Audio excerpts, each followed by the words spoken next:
question today is man inherently evil? Many people believe this. They think people are born evil or born good. From the point of their birth, they conform to their role by doing things that are good or by doing things that are bad. So, is man inherently evil? The answer to this simply is no. Man is not inherently evil, but rather a passive entity until environmental influences change a person's characteristics and values. Those who are passive live relatively mundane lives and continue that way until certain conditions are pressed onto them. At this point, they make choices knowingly or unknowingly that lead them down a path towards good or bad. People then continue to decide things that further develop their path and change their characteristics. These people are not stuck in the roles of good or evil, however. There are other chances, other events that might happen to them that can totally reverse their path or render it obsolete. A person might go from good to evil or vice versa. They might go from being evil to being passive, and they could end up at the same place they were in the beginning. Conditions will also force a person to go down a certain path, good or evil. These environmental conditions include everything and anything that will potentially change a person's decisions. There was an experiment conducted in 1973 by Stanford psychologist Philip Zimbardo, which is notoriously known as the Stanford Prison Experiment. In this experiment, 21 chosen college-aged men were picked from a group of 75. They were picked because they were physically and mentally stable, the most mature and least involved in antisocial behaviors. In this experiment, the participants were forced into certain conditions, like being a prisoner in a cell and wearing clothing that mimicked that of actual prisoners. The guards wore uniforms and had more power over the participants, who acted like prisoners. By the second day, the participants all conformed to their roles, either a prisoner or a guard, and had a mindset like one. The guards acted aggressive and controlling towards prisoners, and the prisoners acted submissive and powerless.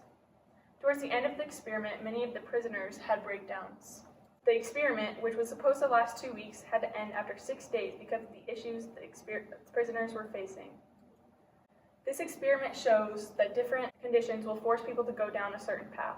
Prisoners and guards may behave in a hostile manner due to rigid power structure of the social environment of prisons. Based on these prison-like conditions, the guards chose to go down a good path and some chose to go down an evil path. After the first day, it was noticeable that some guards were good and some were cruel. This experiment helps prove that people will conform to the social roles that they are expected to play, whether it be good or evil. Humans are born passive, and to become good, it requires critical thinking and training of the mind. A person can't just wake up one day and out of nowhere expect to be able to save the world. That's unrealistic, and in order to save the world, you have to save yourself first and train to be the best you can be.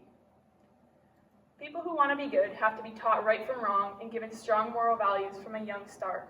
Their knowledge has to be routinely strengthened.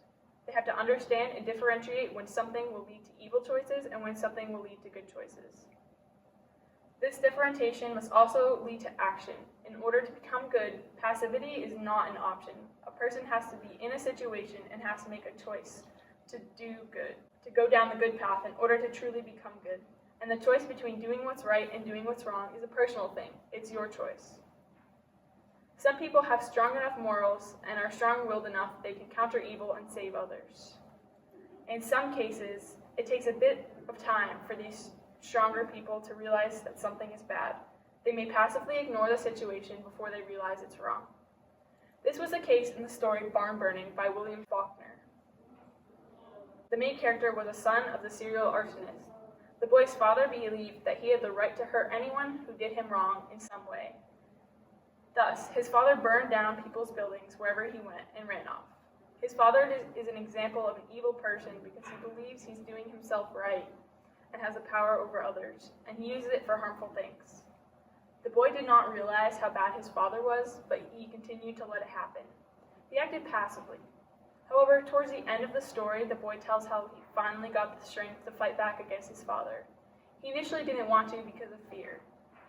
Fear is what leads to passivity in many cases. Eventually, the boy told someone about his father and what he was going to do, and his father was no longer a problem.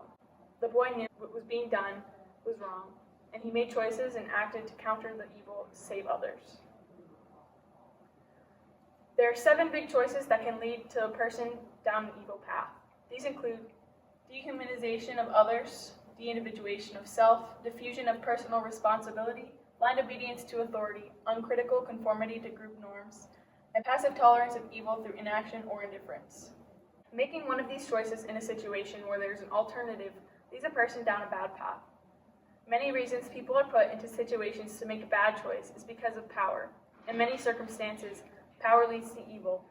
People always strive to be the best they can be, and sometimes a side effect of that is abusing power in destructive ways. You can make the choices, and you can act in such a way that your life won't end up going down the wrong path. You can learn between right and wrong and strive every day to strengthen and develop your morals. By doing one little thing, a person could go from passivity to being the reason for something good. One little choice can make a difference. Thank you.